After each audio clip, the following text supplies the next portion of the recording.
Students, तो आज हम डिस्कस करेंगे जीपीई के बारे में। जैसे बहुत सारे कैंडिडेट्स को जीपीई के बारे में ऑलरेडी इन्फॉर्मेशन होगी, बट बहुत कैंडिडेट्स को इस पर दिक्कत होती है कि जीपीई का सोल्यूशन कैसे लिखा जाए। तो आज के वीडियो में हम पूरा प्रोसीजर जान लेंगे और इसका एक रिटन सोल्यूशन फॉर्मेट देख लेंगे कि हमें जो हमारा जीपीई का सोल्यूशन है उसे किस फॉर्मेट में लिखना है। तो ठीक है, अगर हम बेसिकली जो सबसे फर्स्ट टास्क होता है अगर हमें पता है वो होता है जीडी। तो सेकंड नंबर पे टास्क परफॉर्म किया जाता है वो होता है हमारा GPE, that is group planning exercise, या इसका दूसरा नाम होता है मिलिट्री एक्सरसाइज। ठीक है, आज हम डिस्कस करेंगे complete procedure, written solution format और इसके टिप्स जो तुम्हें हेल्प करेंगे बेटर परफॉर्म करने के लिए। अगर तुम्हें इस टेस्ट में एकदम बेस्ट परफॉर्मेंस देनी है ना, तो मेक श्योर तुम वीडियो के लास्ट तक बने रहो ताकि मैं हर एक चीज इन डिटेल तुम्हें समझा सकूं। ओके, तो देखो जो फर्स्ट प्रोसीजर है हमारा, अब बेसिकली क्या होता है, जब जैसे तुम्हारा जीडी खत्म हो जाता है ना, उसके बाद तुम्हारा जो सेकंड टास्क होता है वो होता है GPE, that is group planning exercise. तो जो तुम्हारे असेसर होता है ना, वो तुम्हें एक मैप दिखाता है, वो बेसिकली तुम्हारे सामने ही होता है। वो एक मैप दिखाएंगे, वो ढका हुआ होता है, फिर वो कवर निकालेंगे और वो तुम्हें मैप दिखाएंगे। बेसिकली वो पूरे मैप की ना हर एक चीजें तुमको बताएंगे कि ये वाली जगह है, जैसे ये रिवर है, ये जो रोड है वो दो सीतापुर और रामपुर को कनेक्ट कर रहा है, ये गांव है, इस गांव का नाम मंडी है, ये चूहा फॉरेस्ट है। वो सारी चीजें ना उस मैप के बारे में तुम्हें एकदम अच्छे से दिखा देंगे, एकदम अच्छे से एक्सप्लेन करेंगे। ठीक है, और जैसे ही वो तुम्हें चीजें ऑलरेडी एक्सप्लेन कर चुके हैं ना, जैसे ही तुम्हारा एकदम मैप रीडिंग एकदम अच्छे से हो रखा है, वो भी ये भी बता देंगे कि जो तुम्हारा स्केल है, जैसे 1 सेंटीमीटर कितना रिप्रेजेंट कर रहा है, 1 सेंटीमीटर तुम्हारा 15 किलोमीटर रिप्रेजेंट कर रहा है, 20 किलोमीटर रिप्रेजेंट कर रहा है क्या। अब मेक श्योर जब ही तुम्हारे असेसर तुम्हें इंस्ट्रक्शंस दे रहे हो ना, वो इंस्ट्रक्शंस को तुम एकदम केयरफुली सुनो, क्योंकि वहां पे छोटी सी भी मिस्टेक नहीं होनी चाहिए। ठीक है, तो अगर वो स्केल बता रहे कितना इतना है, तो ऑलरेडी वहाँ पे लिखा होता है, बट मेक श्योर तुम सारी चीजें अच्छे से सुन रहे हो। जैसे ही तुम्हारा मैप रीडिंग खत्म हो जाता है, उसके बाद जो तुम्हारे असेसर है वो तुम्हें एक उनके पास एक शीट होता है, व्हाइट शीट, उसके ऊपर एक स्टोरी लिखी होती है। और बेसिकली स्टोरी में होता क्या है, उस स्टोरी के अंदर डिफरेंट प्रॉब्लम्स इंक्लूडेड होती है। अब जो तुम्हारी प्रॉब्लम सॉल्व करने की टेक्निक, जो भी प्रॉब्लम सॉल्व करना है, वो एक स्टोरी के फॉर्मेट में, कि तुम कहीं जा रहे थे, फिर तुम कहीं से लौट रहे थे, या जैसे तुम एक वॉलीबॉल मैच के लिए गए, तुमने वो वॉलीबॉल मैच जीत के तुम वापस आ रहे हो और तुमने रास्ते में चाय पीने के लिए एक ठेले पे रुके हो या टी स्टॉल पे रुके हुए हो। ठीक है, तो फिर वो बोलेंगे कि अचानक से तुम्हारे पास एक बच्चा आया और बोला कि उसकी चाबी गुम हो गई है। एक दूसरा आदमी आया जिसके सर में से खून निकल रहा है, वो बोल रहा है कि यहाँ पे बॉम्ब फूटने वाला है। फिर एक तीसरा बंदा आ रहा है तुम्हारे पास, वो बोल रहा है कि जो सरपंच है विलेज का, उसकी जान खतरे में है। तो ठीक है, तो अब वो बेसिकली यहाँ पे क्या चेक करना चाहते हैं कि तुम कितने अच्छे से इन प्रॉब्लम्स को टैकल करने की टेक्निक या टैकल करने के तरीके है तुम्हारे पास। बेसिकली बस वो ये जानना चाहते हैं कि क्या तुम अगर सिचुएशंस गिवन है उनको टैकल कर सकते हो या नहीं कर सकते हो। ठीक है, तो जैसे तुम्हारा मैप रीडिंग खत्म हो जाएगा, तुम्हारे असेसर आएंगे और वो स्टोरी रीड आउट करेंगे। अब एक चीज बता दो, जब वो स्टोरी रीड आउट कर रहे हैं ना, तो मेक श्योर तुम उस स्टोरी को एकदम ध्यान से सुन रहे हो। बेसिकली जो तुम्हारे असेसर है ना, वो स्टोरी 2 बार रीड आउट करेंगे।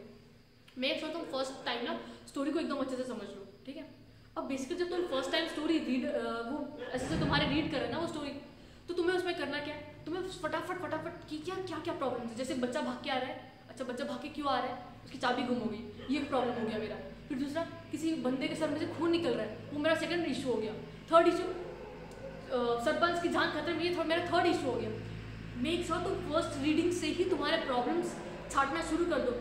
Try to identify the problems as soon as story is narrated to you. ठीक है, the first point that you need to remember is that as soon as story is narrated to you, make sure you start identifying the problems. ठीक है, तो सबसे पहले जैसे story narrate करना, तुम्हें मेन चीज क्या है, तुम्हारे प्रॉब्लम्स और तुम्हारे सोल्यूशन। तो जैसे ही स्टोरी नरेट कर रहे हैं, तो मेक श्योर तुम प्रॉब्लम्स के साथ एकदम रेडी हो कि अच्छा ये प्रॉब्लम है, ये प्रॉब्लम है, ये प्रॉब्लम है। तो सेकंड रीडिंग तो तुमको ऑलमोस्ट क्लियर हो जाएगा कि अच्छा ये सारे प्रॉब्लम है। फिर जैसे ही वो तुम्हारे असेसर रीड आउट कर लेते हैं ना 5 मिनट की स्टोरी, उसके बाद तुम्हें मिलते हैं 5 मिनट्स स्टोरी रीड आउट करने के लिए। अब यहाँ पे बेस्ट वे क्या है, देखो तुमने ऑलरेडी प्रॉब्लम्स देख लिया, अब क्या करो ट्राई, उस प्रॉब्लम्स को देखते हुए तुम देखो कि यार ये जो प्रॉब्लम वो कौन सी मैप होगा तुम्हारे सामने, उस मैप में आइडेंटिफाई कर लेना कि अच्छा ये जगह पे ये प्रॉब्लम है, इस जगह पे ये इशू चल रहा है, इस जगह पे ये इशू चल रहा है। ठीक है, मेक श्योर तुम जब मैप रीड कर रहे हो ना, तुम्हें डिस्टेंस भी मालूम है एकदम अच्छे से। तुमने जैसे ही मैप तुम्हारी स्टोरी पढ़ ली 5 मिनट की, उसके बाद तुम्हारी जो शीट है ना, वो वापस असेसर के पास चले जाते क्वेश्चन पेपर की, उसके बाद तुम्हारे हाथ में आंसर शीट। अब रिटन सोल्यूशन, जो सोल्यूशन फॉर्मेट है ना, जो सोल्यूशन लिखना होता है तुमको, you need to write the solution in about 10 minutes. तुम्हें 10 मिनट्स के अंदर ही अंदर तुम्हारा सोल्यूशन कंप्लीट हो जाना चाहिए। ठीक है, जैसे यहाँ पे मैंने लिखा है you need to read a story या story is being narrated to you, ठीक है। स्टोरी तो रीड करनी है और असेसर भी तुम्हारे स्टोरी तुमको नरेट करके देंगे, ठीक है। अब तुम्हें स्टोरी सोल्यूशन लिखने के लिए you get 10 minutes given for solution, ठीक है। अब देखो फर्स्ट होगा तुम्हारा स्टोरी रीड आउट करी जाएगी, स्टोरी रीड आउट करने का तुम खुद रीड करोगे, उसके बाद आता है तुम्हें 10 मिनट्स गिवन होंगे सोल्यूशन लिखने के लिए, और उसके बाद जब तुम सबके ग्रुपमेट्स के सोल्यूशन हो जाएंगे ना, उसके बाद लास्ट में होता है that is a group solution. अब ग्रुप सोल्यूशन में करना क्या होता है, ग्रुप सोल्यूशन में you need to form a common group solution. जैसे हमारा जो पीपीटीटी के टाइम था, हम जब ग्रुप डिस्कशन कर रहे थे, हम किस पे आ रहे थे, एक कॉमन ग्रुप स्टोरी पे। यहाँ वैसे ही यहाँ पे हमें एक कॉमन ग्रुप सोल्यूशन बनाना है। जैसे किसी का एक सोल्यूशन बहुत बेहतरीन है, किसी दूसरे बंदे का और एक सोल्यूशन बहुत अच्छे से दिया हुआ है, तो बेसिकली तुम सबको उन चीज़ों को इन्वॉल्व करते हुए तुम्हारी एक कंप्लीट अच्छी खासी स्टोरी बन जाना, सोल्यूशन बन जाना चाहिए, ठीक है।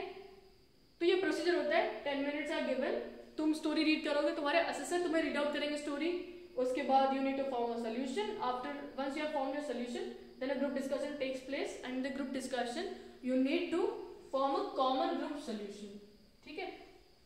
आगे पता समझा होगा। अब मेरी बात सुनो, अब तुम्हें रिटन से जो सोल्यूशन है उसका फॉर्मेट कैसा होना चाहिए ताकि असेसर भी तुम्हारे इंप्रेस हो जाए तुम्हारे आंसर राइटिंग से, ठीक है। तो देखो यहाँ पे मैंने लिखा है सबसे पहले ग्रुप साइज। अब जैसे क्या बोलेंगे वो, तुम्हें एक वॉलीबॉल की, देखो तुम्हें बेसिकली ये चीज़ें क्लियर होनी चाहिए, एक थोड़ा बहुत तो नॉलेज होना ही चाहिए। जैसे अगर क्रिकेट टीम की बात करें, जैसे तुम्हें क्रिकेट टीम हो और तुम दूसरे international match, inter school match खेलने गए थे, ठीक है।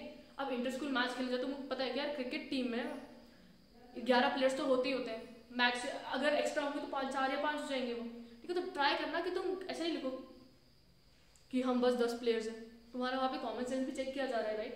अगर क्रिकेट टीम है तो 11 प्लेयर्स तो होंगे ही होंगे, है ना। तो सबसे पहले तुम्हें ग्रुप साइज लिखना है। क्या लिखना है, ग्रुप साइज। अब ग्रुप साइज कैसे लिखोगे, जैसे अगर तुम्हें कोई भी टीम, बास्केटबॉल टीम गिवन है या फुटबॉल की टीम जो भी है, ठीक है, 11 मेंबर्स तो होंगे, तुम्हारे बास्केटबॉल में 5 मेंबर्स तो होंगे, तो क्या लिखोगे, सबसे पहले ग्रुप साइज में यू नीड टू राइट कितना का, जैसे वो कभी कभी ना डायरेक्टली मेंशन कर देते हैं कि जैसे you are a group of 7 students, तो यहाँ पे ग्रुप साइज में क्या लिखोगे, we are a group of 7 students. हम कितने के ग्रुप है, या you are a group of 8 students, तो तुम ग्रुप साइज में क्या लिखोगे, we are a group of 8 students. Once you have written your group size, जैसे ग्रुप साइज लिखा ना, उसके बाद तुम्हें क्या करना है, प्रॉब्लम्स, और प्रॉब्लम्स को you need to prioritise your problems, that is which problem should be tackled first, which should be given second preference. अब एक चीज़ बता दूँ, तुम्हें ना सबसे ज़्यादा इंपॉर्टेंस उस प्रॉब्लम को देना है जहाँ पे तुम्हारे लाइफ इन्वॉल्व है। जैसे अगर एक बंदा आया था तुम्हारे पास भागते हुए, जिसके सर से खून निकल रहा था, तो तुम उसको फर्स्ट प्रायोरिटी दोगे, क्यों, क्योंकि वहाँ पे लाइफ इज इन्वॉल्व। अगर उसका ज़्यादा खून बह जाएगा तो ही माइट डाई, राइट, हम नहीं जानते, बट हमें उस चीज़ को फर्स्ट प्रेफरेंस देना है। जब भी प्रॉब्लम्स में प्रेफरेंस किसको दोगे, first, wherever the life is involved। अब ऐसा नहीं होना चाहिए कि भैंस दलदल के अंदर फंस रही है और एक इंसान मर रहा है तो फिर तुम भैंस को बचाने दो। Like human life is more important as compare to जो भी तुम्हारी एनिमल लाइफ है, ठीक है। लाइफ फर्स्ट प्रायोरिटी किसको देंगे, जहाँ पे तुम्हारी लाइफ इज इन्वॉल्व। बस फर्स्ट प्रेफरेंस तो याद रखना कि लाइफ जहाँ पे भी इन्वॉल्व होगी ना, तुम्हें वो प्रायोरिटाइज करना है। अब मेरी बात सुनो, तुम्हें आइडेंटिफाई कर लिया कि प्रॉब्लम्स है, तो मेक श्योर तुमने प्रॉब्लम्स लिख लिया और तुम्हारे हिसाब से तुम प्रेफरेंस सेट कर लेना, 1 2 3 4। 4 से ज़्यादा प्रॉब्लम्स होती नहीं है, कभी कभी 5 हो जाती है, ठीक है। तो फर्स्ट प्रॉब्लम, तो फर्स्ट प्रेफरेंस तुम हमेशा अगर लाइफ इन्वॉल्व है तो किसको दोगे, लाइफ इन्वॉल्व को, ठीक है। उसके बाद जो भी तुम्हें लगे कि अच्छा इसको देना चाहिए प्रेफरेंस, इसको देना चाहिए प्रेफरेंस, वो तुम पे जैसे अगर बॉम्ब एक्सप्लोड हो रहा है तो उसको सेकंड प्रेफरेंस दे दो, क्योंकि वहाँ पे बहुत सारे लोगों की जान जाने के चांसेस है, राइट। और तुम प्रेफरेंस ऐसे भी डिसाइड कर सकते हो कि किस प्रॉब्लम को सॉल्व करने के लिए कितना टाइम है। अगर एक प्रॉब्लम को सॉल्व करने के लिए तुम्हारे पास 1 घंटा है और दूसरा प्रॉब्लम जिसमें सिर्फ 30 मिनट है, तो तुम टाइम के हिसाब से भी तो दे सकते हो ना कि यार इधर तो सिर्फ 30 मिनट मिल रहे हैं बट इधर 1 घंटा है, हम कर सकते हैं इसको आराम से, टाइम है हमारे पास, बट ये 30 मिनट वाला है, ये 15 मिनट है, तो 15 मिनट वाला तुम फर्स्ट पहले सॉल्व करोगे, ये नहीं ना 1 घंटे वाला, क्योंकि यार टाइम उधर हमारे पास ज्यादा है। तो प्रायोरिटी तुम्हारा लाइफ के हिसाब से होगा, कभी कभी टाइम के हिसाब से भी कर लेना, ठीक है। तो प्रॉब्लम्स तुमने लिख दिया। देखो सबसे पहले group size, we are a group of 8 members. उसके बाद you need to write the problems, मतलब प्रॉब्लम्स की preference, first second third fourth. तुम फर्स्ट प्रायोरिटी किसको दोगे, तुम सेकंड प्रायोरिटी किसको दोगे, तुम थर्ड किसको दोगे और तुम फोर्थ किसको दोगे। प्रॉब्लम्स हो गया। उसके बाद तुम्हें डिवाइड करना है ग्रुप में।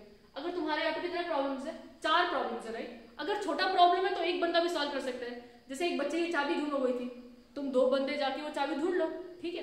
तो ऐसा नहीं कि तुम 6 के 6 बंदे लगा दे रहे चाबी ढूंढने में, ये नहीं होना चाहिए, राइट। तुम्हें वहाँ पे एक मैनेजमेंट भी आना चाहिए, है ना। तो तुम्हें डिवीजन ऑफ ग्रुप, जैसे फर्स्ट ग्रुप अगर 4 प्रॉब्लम्स है, तुम 2 2 2 भेज दो हर एक जगह पे 2। तो first group consist of 2 members, second group में 2। वैसे ही तुम्हारे 4 ग्रुप्स है तो 4 तुम्हारे ग्रुप्स बने, तो उसमें हर एक इसमें तुम 2 2 2 2 मेंबर्स डाल दो। सबसे फर्स्ट चीज ग्रुप साइज, उसके बाद प्रॉब्लम प्रेफरेंस, उसके बाद डिवीजन ऑफ ग्रुप, तुम ग्रुप्स को कैसे डिवाइड करोगे।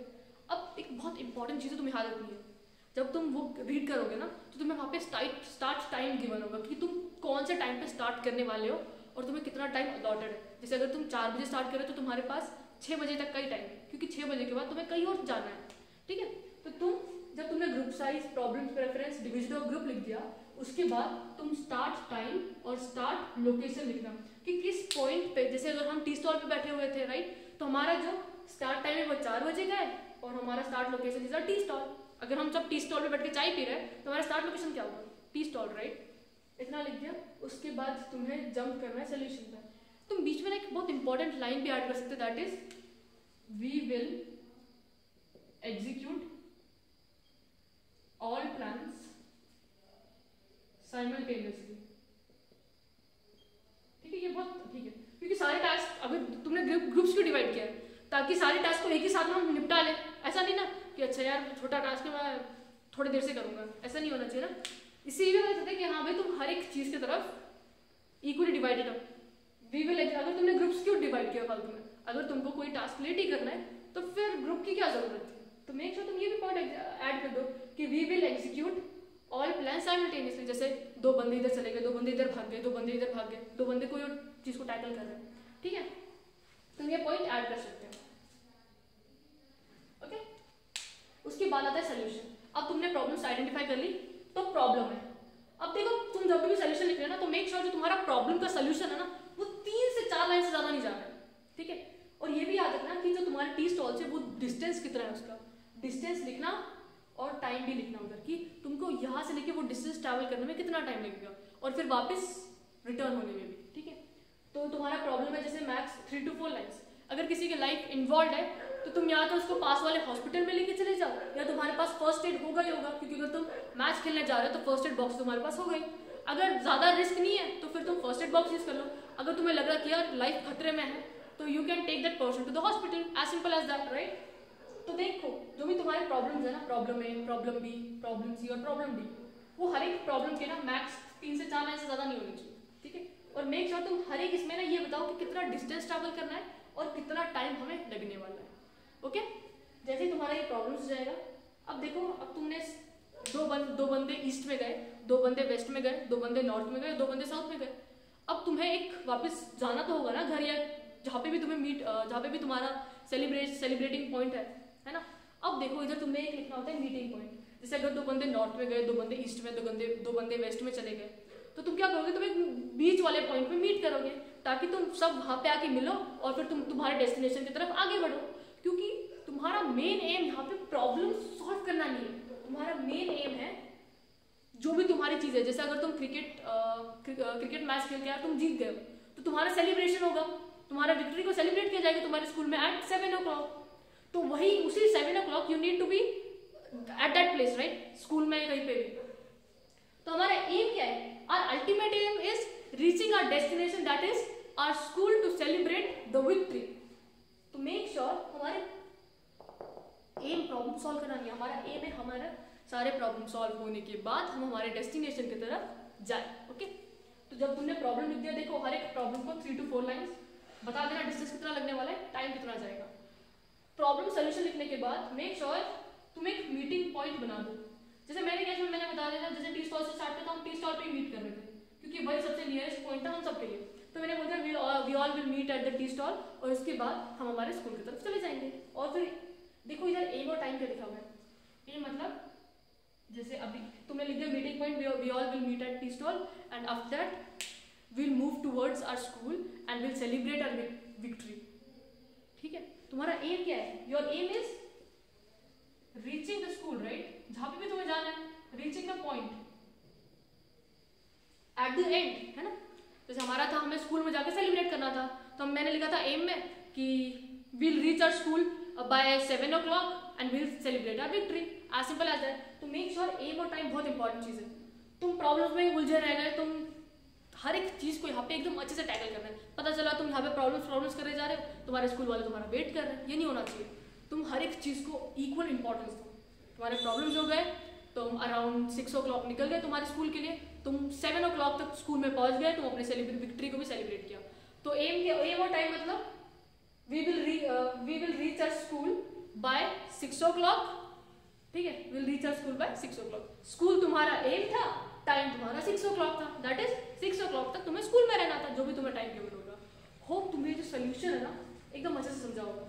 अब तुम यहाँ पे क्या कर सकते हो, घर में बैठ के ना 3 से 4 प्रैक्टिस कर लो और इसी फॉर्मेट में प्रैक्टिस करना, ताकि तुम जब टेस्ट में जाओगे ना ज़्यादा तुम्हें प्रॉब्लम ना हो, क्योंकि सिर्फ 10 मिनट्स दिए जा रहे हैं ना। अब 10 मिनट्स बहुत कम टाइम होता है अगर हम वैसे देखेंगे, ठीक है। फर्स्ट चीज़ ये। सेकंड चीज़ तुम्हें क्या फॉलो करें, जब तुम्हारा ग्रुप डिस्कशन होगा ना तो मेक श्योर तुम पॉइंट्स दो। ऐसा नहीं होना चाहिए कि सिर्फ ग्रुप मेट्स तुम्हारे पॉइंट दे रहे हैं। अगर तुम्हें लगा कि यार इनने तो मेरे सारे पॉइंट्स दे दिए, मैं क्या बोलूँ, तब तुम्हारे ब्रेन, तुम्हारे दिमाग को काम कराओ और जो तुम पॉइंट्स अच्छे से दे सकते हो वो पॉइंट्स तुम्हें वहाँ पे रखने हैं, ठीक है। और एग्रेसिव मत होना ग्रुप डिस्कशन टाइम पे। जो भी पॉइंट्स बोल रहे हो तो खुल के बोलना, एकदम कॉन्फिडेंस होना चाहिए। बंदे का एक बॉडी लैंग्वेज होता है, वो बॉडी लैंग्वेज मेंटेन होना चाहिए, ठीक है। बॉडी लैंग्वेज अच्छा रखो, कॉन्फिडेंस तुम्हारा अच्छा रखो, ठीक है। Hope you like the video guys, अच्छे से प्रैक्टिस करते रहो।